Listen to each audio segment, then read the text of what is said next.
Welcome to the deep dive. Imagine for a second dropping two entire aircraft carrier wings. That's like 155 fighter jets right into hostile territory. Yeah, it's a staggering amount of hardware. Right. And you're doing all this, intentionally blowing up 6 of your own malfunctioning planes, risking a full-blown global conflict all just to rescue one single military officer hiding in a mountain crevice. It honestly sounds like a Hollywood script. It really does. But according to this highly sensitive report from the Global Review, dated April 9, 2026, that was the cold, hard reality just a few weeks ago. Mm. So today, for you, the learner listening in, we are unpacking this dizzying 40-day stretch of warfare between Iran, the U.S., and Israel. And, the incredibly fragile ceasefire that came out of it. Yeah, and the author of this report, they call their analysis a third-order Bayesian update, which, if we strip away the academic jargon, basically means taking everything you thought you knew about global power, injecting some truly chaotic new evidence, and then trying to map out how every other nation is updating their own playbooks based on your new vulnerabilities. Okay, let's unpack this, because we're going to see how a dramatic mountain rescue, a threat to literally annihilate an entire civilization, and ancient theological doctrines are all secretly driving global oil prices and Chinese grand strategy. But really quickly, a framing note for you listening. We're dealing with very recent, highly volatile stuff here. Politically charged actions from the U.S., Israel, Iran. Right, and we are strictly looking at the structural math and the strategic mechanisms from the report. Exactly. We are not taking political Let's see. sides. We aren't endorsing any nation's viewpoint. The mission here is just an impartial unpacking of an architecture that has completely scrambled the geopolitical board. And to really understand that scrambled board, we have to look at the catalyst, because the report traces this whole cascading failure back to April 3, 2026. Right, the shoot down. Yeah, an American F-15E Strike Eagle was shot down over southwestern Iran. And the pilot gets rescued fairly quickly. But the weapons systems officer, who is a U.S. colonel, he ends up stranded at, like, 7,000 feet up in the Zagros Mountains for over 24 hours. And I want to talk about the scale of this rescue operation because the details in the report are they're difficult to even comprehend. Oh, the operational footprint was massive. Immediately the CIA starts flooding Iranian communication networks with false intel, just creating this digital fog to mask the colonel's location and buy some time. Just to physically get him out, the U.S. diverts 155 aircraft. Right. They send in Delta Force, they send in SEAL Team 6, and during the extraction, a few of the American aircraft have technical malfunctions. And this is where it gets crazy, because rather than risk that high-end tech falling into Iranian hands, U.S. forces intentionally destroy 6 of their own airframes right there on the ground. Oh, wow. While at the exact same time, Iranian authorities are blasting out a $60,000 reward to local Bakhtiari nomads to find this colonel first. Which is a huge sum in that context. Right. And later, the U.S. president goes on television framing this whole rescue as an Easter miracle that proves American air dominance. But let me push back on that because the math on that claim, it just does not add up. No, it really doesn't. Like, how do we define it as air dominance if a standard shoulder-fired missile takes down an advanced F-15 and you have to scramble 150 planes in an absolute panic to extract 2 people? That doesn't say air dominance to me. It says the adversary has a highly capable air defense network that just forced a superpower into a massive scramble. What's fascinating here is that the administration wasn't just reacting to a tactical military problem. They were reacting to a domestic political terror. The optics. Exactly. A high-ranking U.S. colonel being paraded on international television as a prisoner of war, that would be a catastrophic nightmare back home. So that desperation to avoid the political fallout, that is the critical mechanism that leads directly to the ultimatum on April 7. And that ultimatum is wild. It has to be one of the most extreme diplomatic statements in modern history. The U.S. president publicly threatens that a whole civilization will die tonight, never to be brought back again if the Strait of Hormuz isn't immediately opened. Yeah, threatening the total annihilation of a civilization. It feels like a complete breakdown of traditional diplomacy. Well, it is a breakdown. And the report looks at this through signaling theory. Specifically, this concept called the sender's credibility trap. Okay, walk us through that. So in international relations, deterrence only works if the other side actually believes you'll pull the trigger. But before April 7, the U.S. administration had drawn several red lines. They set deadlines. And then just walk them back. Right, or delayed them when they were crossed, so their credibility was basically gone. Iran simply didn't believe standard military threats anymore. They knew the U.S. was bluffing, or at least thought they were. Exactly. So to compensate for that massive deficit in trust, the president resorts to this extreme genocidal rhetoric. The logic is basically, I know you don't believe I'll bomb a base, but my threat is so disproportionately massive this time that you simply cannot afford to call my bluff. It's like shouting louder because you know the room has stopped listening to your normal voice. Precisely. And ironically, that massive escalation created such a global shockwave of panic that it actually forced Pakistan to step in. They brokered the 2-week ceasefire. Yeah, it functioned as a face-saving off-ramp for everybody. The U.S. gets to claim their extreme threat worked, and Iran gets to claim that international diplomacy stayed their hand, not American intimidation. So immediate catastrophe avoided. But according to the report, the ink isn't even dry before this ceasefire just starts fracturing. Because a ceasefire only works if both sides actually agree on the geography of the pause. Which they didn't. The boundaries were entirely contested. I mean, within hours of the announcement, Israel launches Operation Eternal Darkness into Lebanon. Resulting in 203 casualties in a single day. Right. And Iran immediately interprets this as a blatant violation of the deal. But the U.S. and Israel counter by saying, well, Lebanon wasn't explicitly included in the geographic scope. Which is a huge disconnect. Yeah. Because Israel's stated goal is eliminating Hezbollah. And Iran views Hezbollah as its primary strategic deterrent in the region. You just can't have those two realities peacefully existing inside the same vague diplomatic framework. You really can't. But I want to pivot to the economic centerpiece of this deal, the Strait of Hormuz. When this ceasefire dropped, global financial markets threw a massive party. Oil futures plummeted by 16%. WTI crude dropped to around $94 a barrel. The stock market rallied. Wall Street thought the oil was flowing again. Totally. They thought the strait was open. But Wall Street was trading on paper, not physical reality. The report points out this profound disconnect between the futures market and the physical spot market. The actual text of the diplomatic agreement said passage through the strait would happen via coordination with Iran's armed forces. Oh, meaning Iran kept absolute sovereign veto power over every single vessel. Yes. They didn't actually concede control of the waterway at all. They maintained the chokehold. Plus, the physical mechanics of maritime shipping, they don't care about a political press conference. Right. There are widespread reports that the waters in the strait are actively mined. You cannot just sail a massive, highly flammable commercial oil tanker through a suspected minefield just because a diplomat signed a piece of paper. Which brings up the insurance underwriters. Exactly. The maritime insurance market, firms like Lloyd's of London, they are the actual arbiters of global shipping. They calculate war risk premiums based on physical danger. Not political promises. Right, and they refuse to instantly reinstate coverage. And without insurance, commercial fleets just will not move. That is where a spot Brent crude, which is the actual price a refinery pays to take physical delivery of oil today, that remained $30 above the paper futures prices. It's like buying front-row concert tickets on the secondary market. The piece of paper says you have an amazing seat, so the ticket price on the exchange looks great. But when you physically get to the stadium, the bouncer hates you, and the venue's roof is actively caving in. That is a perfect way to look at it. The financial market was celebrating the paper ticket, but the physical market knew you were never getting inside that building.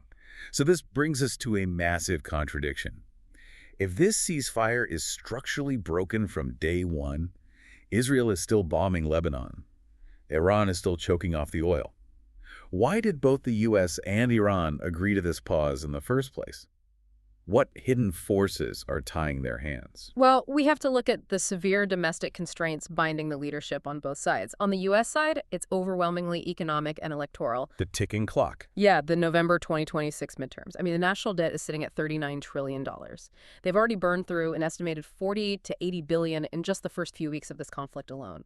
And the report details how the Federal Reserve is trapped in this stagflationary cycle.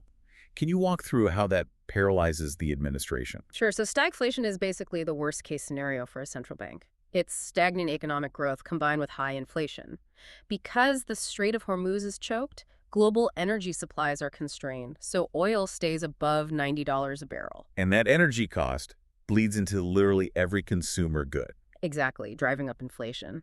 Now, the Fed usually fights inflation by raising interest rates. Right. But if they raise rates here, or even keep them high, the debt service payments on that $39 trillion national debt just skyrocket. Yeah. And they risk crushing economic growth right before an election. But if they lower rates to stimulate the economy, Then they pour gasoline on the inflation fire, and consumer fuel prices go through the roof.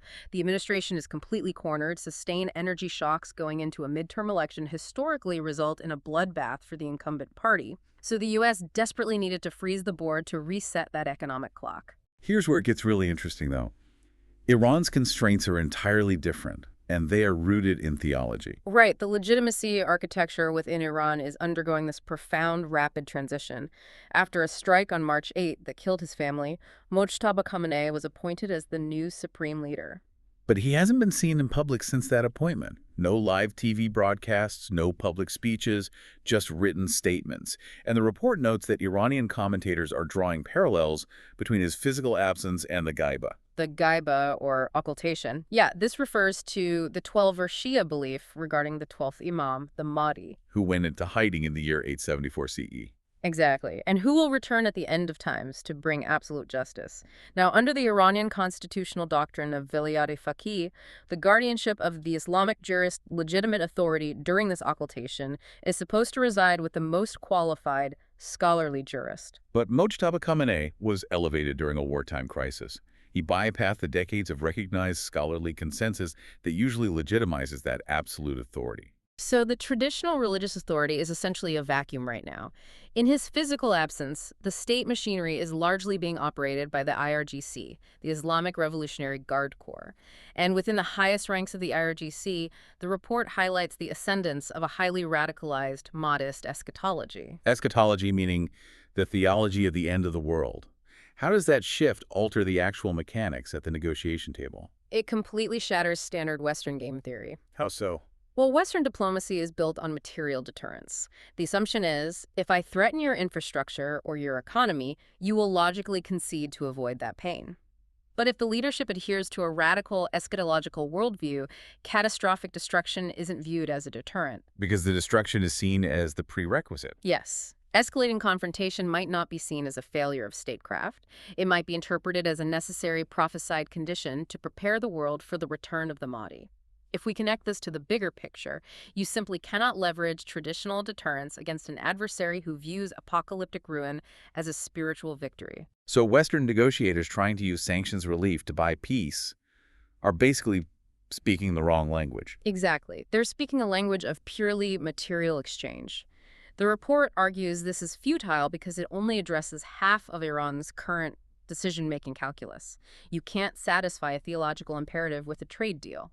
So the U.S. is constrained by the ballot box and inflation, and Iran is constrained by a theology of absence and prophecy. They are locked in this incredibly complex stalemate.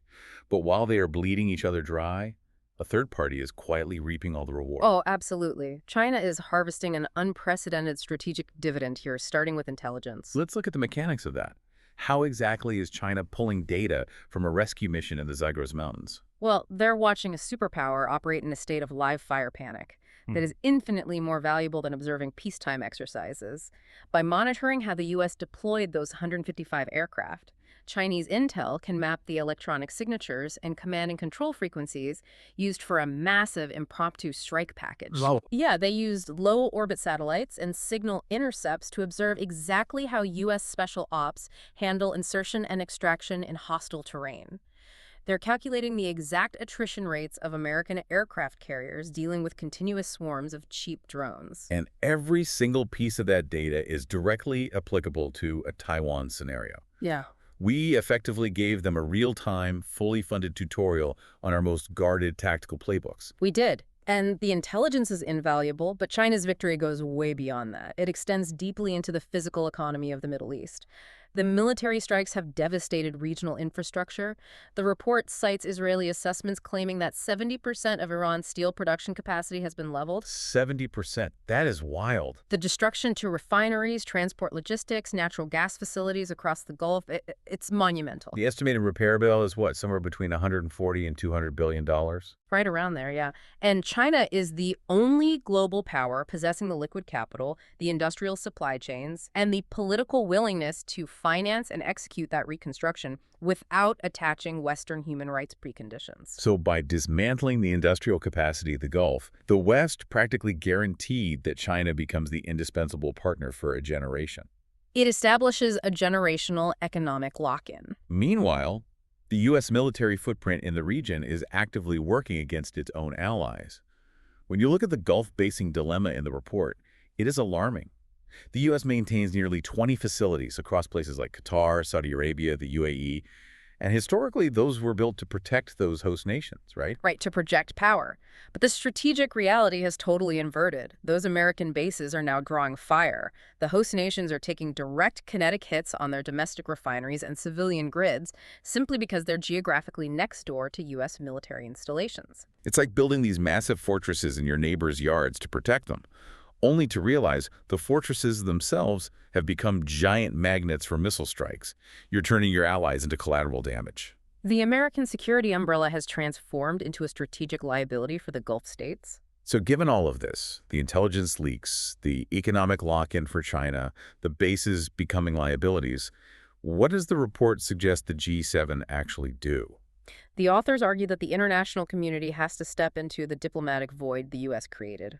First, they recommend establishing a multilaterally legally embedded framework for sanctions relief. Because Iran will never trust just the U.S. alone after the 2018 JCPOA withdrawal. Exactly. That withdrawal proved American promises only survive until the next election cycle. Any new framework has to be underwritten and legally guaranteed by Europe, Japan, and Canada to carry weight. Second, they say the G7 needs to immediately fund a Gulf Reconstruction Fund to aggressively compete with China's monopoly on rebuilding. Okay, but what about the physical waterway? The Strait of Hormuz is still the choke point. Right, so the final recommendation is the negotiation of a multilateral Hormuz Convention. The era of the U.S. Navy unilaterally guaranteeing the free flow of commerce through sheer force has ended. The report suggests any permanent framework has to legally acknowledge a degree of Iranian sovereignty and economic interest in the strait. Rather than relying purely on American military dominance. Exactly. So what does this all mean? As we pull back and synthesize this whole 40-day whirlwind, the real takeaway isn't about military hardware. It's not about fighter jets dictating the world order. The modern geopolitical landscape is actively being dictated by domestic inflation in the U.S., by the algorithms of insurance underwriters sitting at Lloyd's of London, and by ancient theological doctrines of the hidden imam. That is the actual math moving the pieces on the board. And if we're mapping how those pieces are shifting, the report leaves us with one final lingering detail. Oh, right. Back in September 2025, months before this escalation even began, Saudi Arabia quietly negotiated and signed a mutual defense treaty with Pakistan. A mutual defense treaty with Pakistan, bypassing the United States entirely. The Gulf nations are running the exact same structural calculations we are discussing today. They recognize the shifting limits of American power. Which leaves us with a final question for you listening to take with you today.